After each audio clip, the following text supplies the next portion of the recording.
Yo everybody, what's going on? This is Keegan from Kman Reviews bringing you the first video in this brand new setup.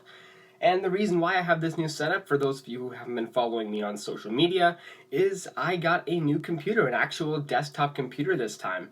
So I feel like this setup was an appropriate change. I feel like it also has a lot of potential to maybe hang up some posters around here somewhere, and you guys won't have to worry about staring at that Headley sign or the Dreamcatcher in my room anymore. But anyway, welcome to the next episode of Review Recall.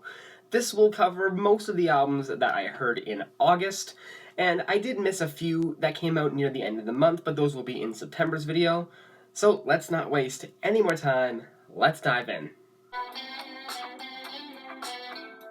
Wait, why haven't I seen more people talking about this? This is a big deal, right? Two big names in R&B on a collab album? Why has, no one been talking about this? Yeah, that's why. So I wasn't too familiar with this band until I saw a bunch of YouTube reviewers giving this some pretty positive attention, so yeah, I was pretty excited to dive in. And I enjoyed this one. Definitely rooted in hardcore, but adding in some melodies and combining them with that heavy sound is a combination I always enjoy. What makes this album falter to me is 15 tracks, 35 minutes. Some of the tracks are pretty short and as a result don't leave that much of an impact, but the songs that hit hard really hit hard. Good stuff. So apparently Nas is bordering on 50. And my only explanation for this album is that he traveled back in time to get some ideas from his younger self, because this album sounds like he's 20 again. It's one of the best damn things he's released in years. Wait, would his younger self be Lil Nas? Yeah, I think it's her weakest. Not necessarily bad by any means, but it just doesn't hold a candle to her other two. Why is no one else talking about this guy or this album? Guy can pretty much go bar for bar with literally anybody. Plus, there's a diverse and consistently enjoyable guest list. I don't see what's not to love here. So this is an archival release of never before heard songs and covers, and it wasn't a bad listen at all. I can see this really resonating with a diehard fan, which is a point I'm yet to reach, but I mean, she does a cover of Rainbow Connection with Kermit. That alone is a reason to listen to this. Yes, a return to form. Love Is Dead was easily the low point of the band, so to hear them return to this haunting yet upbeat amalgamation of synth pop is just such a treat.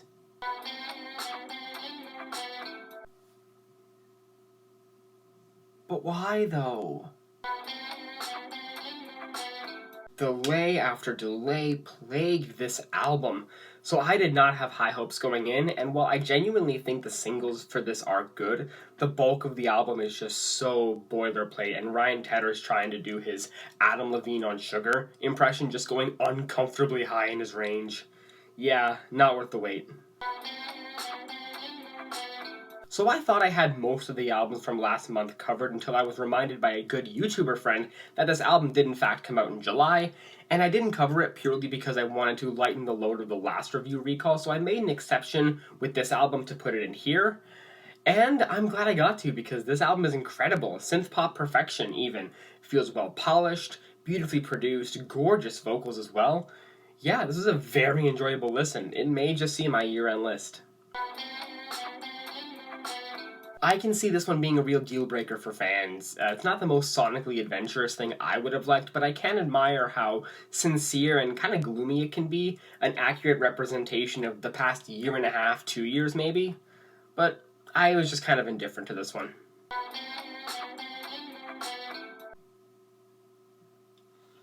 Why do you need a caption for this?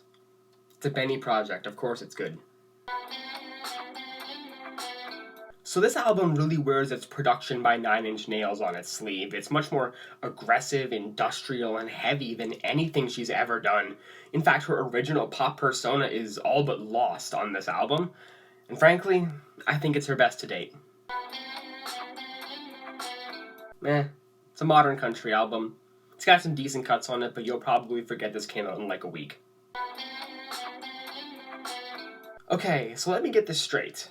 The Killers, The American rock band, The Killers, released a subtle, downplayed record, and it's one of the best things they've ever done?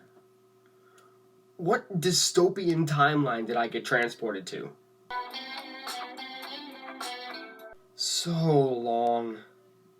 So damn long. 27 tracks. And yet it was still a good listen. The vocals. Oh my lord, the vocals.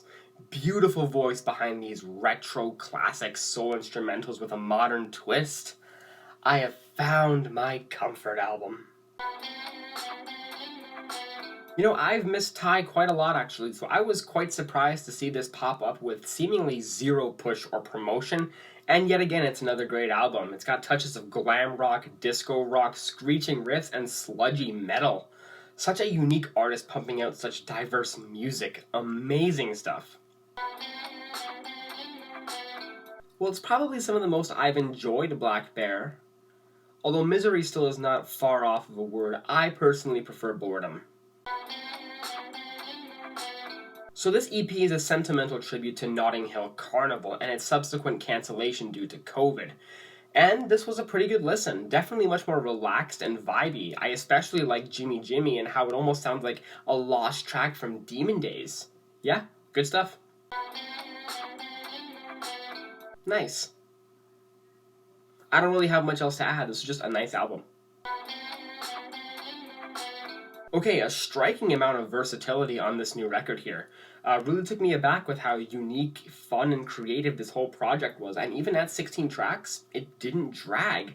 Very enjoyable listen.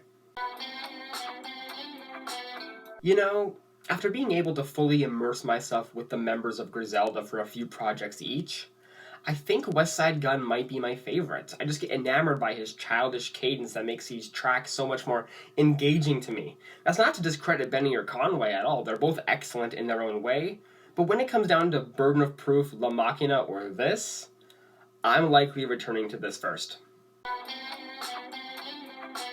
So for those who don't know, Loud Luxury is a Canadian electronic duo who have had some massive hits over here. This is their latest EP, and yeah, it's pretty great. Just kind of your typical upbeat electropop sound, but with these guys, it's always felt more authentic. They know their way around a catchy melody and utilize it here tenfold. Also, that song with Thutmose, Red Handed, that was a bop I didn't know I needed. Great stuff. So young Nudy dropped a full other project literally 3 months after his last one, Dr. Evil. And while I do think this one is good, if a little bit bloated, I will still happily take Dr. Evil due to its concise tracklist and just more memorable songs. So this is the debut album of this fairly local hip-hop duo, and my god, I was really impressed, especially in the authentic percussion that gives most of these tracks kind of a punky vibe to them. I'm really excited for whatever may come next. Good things? Where? Not this. Easily an improvement over Pegasus, but frankly this one was just more forgettable to me. Not that the entire thing was like that though, I especially like the collaborations with Uzi, Playboi Carti, and even the late X's feature wasn't terrible. But I mean, if I'm gonna listen to Trippy, just give me any of his A Love Letter to You mixtapes. His album work has been very inconsistent. Alright guys, and that is going to do it for this episode of Review Recall. Thank you everybody so much for watching. If you did, make sure to like, comment, and subscribe. And be sure to follow me on social media and join the Discord server in the link in the description. But anyway, thank you everybody so much for watching, and I will see you in the next one. Peace.